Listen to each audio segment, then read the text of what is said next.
Olá a todos! Esta é mais uma edição do podcast Caixa de Histórias, onde a gente tem uma experiência diferenciada com a literatura. E hoje eu vou ler para vocês um trechinho do livro O Nome do Vento, a Crônica do Matador do Rei, Primeiro Dia, de Patrick Rothfuss, pela editora Arqueiro. Tradução de Vera Ribeiro.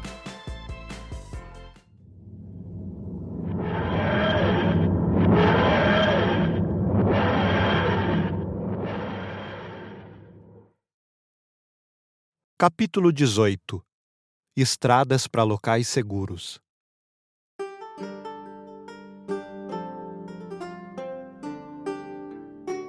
A maior faculdade que nossa mente possui é talvez a capacidade de lidar com a dor.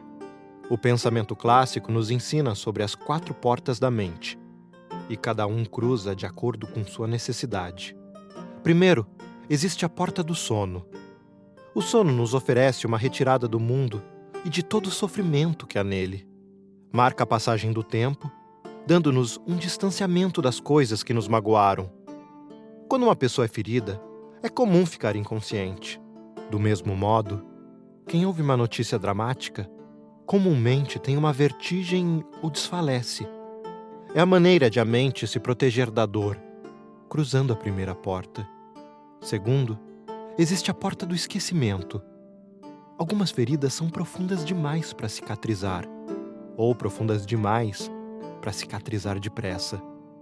Além disso, muitas lembranças são simplesmente dolorosas e não há cura a realizar. O provérbio "o tempo cura todas as feridas" é falso. O tempo cura a maioria das feridas. As demais ficam escondidas atrás dessa porta. Terceiro, existe a porta da loucura. Há momentos em que a mente recebe um golpe tão violento que se esconde atrás da insanidade. Ainda que isso não pareça benéfico, é. Há ocasiões em que a realidade não é nada além do penar, e para fugir desse penar, a mente precisa deixá-la para trás. Por último, existe a porta da morte, o último recurso. Nada pode ferir-nos depois de morrermos, ou assim nos disseram.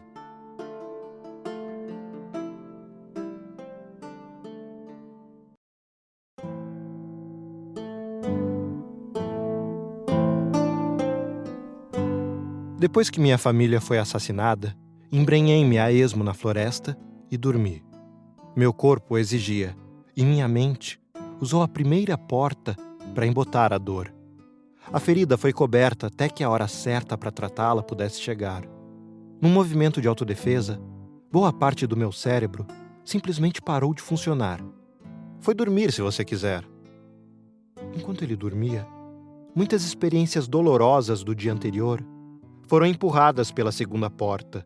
Não completamente, não me esqueci do que havia acontecido, mas a lembrança embotou-se, como se vista através de uma gaze espessa. Se quisesse, eu poderia trazer à lembrança o rosto dos mortos, as recordações do homem de olhos negros.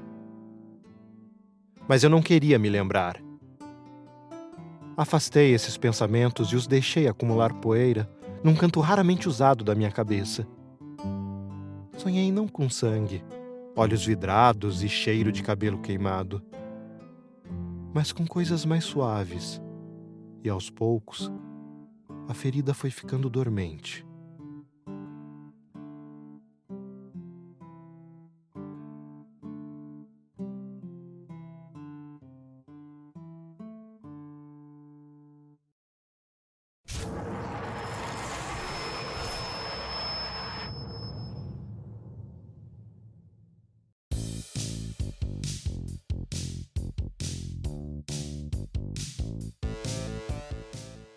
Bom, gente, esse foi um trecho de O Nome do Vento, de Patrick Rothfuss.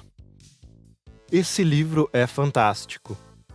É um livro que tem feito muito barulho aí no meio da literatura fantástica. Por incrível que pareça, é o livro de estreias do Patrick Rothfuss. Bom, as pronúncias aqui nesse livro são todas complicadas. Até o nome do herói, do protagonista da história, é de difícil pronúncia. Pelo que eu andei pesquisando, se pronuncia meio como Kvotes. Ele mesmo diz, o protagonista mesmo diz no livro, meu nome é Kvotes, com pronúncia semelhante a Quotes. Enfim, mas ao mesmo tempo, é todo um universo muito fascinante que a gente tem aqui nesse livro. É um universo de fantasia onde a magia existe, mas a magia não espere ver bolas de fogo e coisas assim. A magia é muito mais sutil e engenhosa. É quase como uma matemática. Há uma grande proximidade no estudo de magia nesse universo com o estudo de ciência no nosso. E ao mesmo tempo também esse é um livro de opostos. A gente vê a luta do nosso herói contra o Xandriano, que seria como uma diferenciação de luz e trevas. E a gente vê ao longo de toda a história do protagonista essa relação do melhor e do pior da humanidade. Bom, fazendo uma sinopse do livro, ele conta a história do Kvothe, que seria um grande herói dentro desse universo que todos acreditam que morreu, mas na verdade ele vive escondido como estalajadeiro numa cidadela escondida no interior. Acontece que um dia aparece procurando por ele um cara famoso conhecido como o Cronista, que seria um grande escritor desse universo, um cara que registra muitas histórias. Ele quer contar a história do Kvothe. A partir disso, fica combinado que o cronista vai ouvir a história do Kvothe em 3 dias. Então, somos apresentados à história propriamente dita do Kvothe. O trecho que eu li para vocês devem ter percebido, foi de um momento em que o herói passou por um grande trauma, um momento muito difícil na vida dele, talvez um dos mais difíceis. E para isso tem essa explicação filosófica. E eu achei interessante narrá-lo, em vez do um ponto óbvio, que seria esse ponto em que eu citei para vocês, em que ele diz sobre o nome e a pronúncia dele, que ele se apresenta, porque eu acho que dá uma ideia maior da dimensão de como o livro trata esse universo de uma forma geral, porque é essa questão dessa... É quase como se a magia fosse uma mistura de ciência com poesia. Não sei se eu sou muito louco em pensar assim, mas é o que me passou. E você tem muito dessa explicação desse mundo no livro. Não é só a história do Kvothe, é a história desse universo que você quer conhecer cada vez mais. E esse livro é um livro de uma trilogia. Já foram lançados os 2 primeiros livros. E também foi lançada uma outra história à parte dentro deste universo, né, que a gente pode considerar como um spin-off do Nome do Vento, que é A Música do Silêncio, em que é a história da Auri, que é uma outra personagem cheia de mistério que aparece dentro deste livro. E ao mesmo tempo também ele é leve, assim, ele tem muito mistério, tem muita coisa, mas tem muito pé no chão também. Ele mostra bem como vencer dificuldades com os seus próprios recursos. O personagem tem um quê de empreendedor, de certa forma. Ele não tem muita escolha, na verdade, ele precisa vencer.